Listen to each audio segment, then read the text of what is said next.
ఒకసారి ఒక అందమైన అడవిలో చిన్న తాత అనే తాబేలు ఉండేవాడు.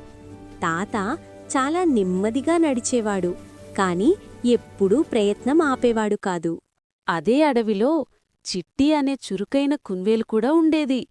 చిట్టి చాలా వేగంగా పరిగెత్తేది. అందరూ చిట్టినే మెచ్చుకునేవారు.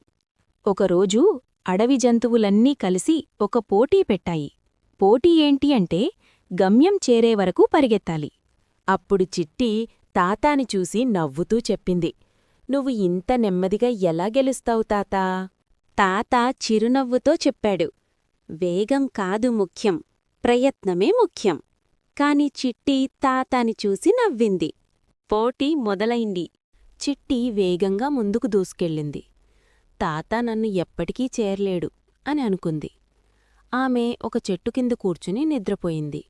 కాని తాత నెమ్మదిగా ఒక అడుగు, మరో అడుగు ఆగకుండా ముందుకు సాగాడు.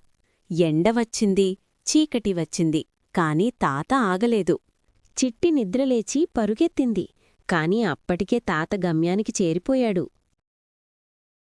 అడవి అంతా చప్పట్లతో మార్మోగింది. చిట్టి తాతాని చూసి చెప్పింది, "నన్ను క్షమించు తాతా, నేను ఎక్కువ అహంకారం చూపించాను అని."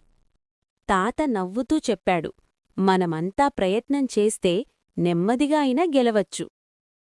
అప్పటినుంచి చిట్టి అహంకారం వదిలేసి తాతాతో కలిసి సాధన చెయ్యడం ప్రారంభించింది. ఈ కథ బోధన ఏంటి అంటే, నెమ్మదిగా అయినా నిరంతర ప్రయత్నం చేస్తే విజయం ఖాయం.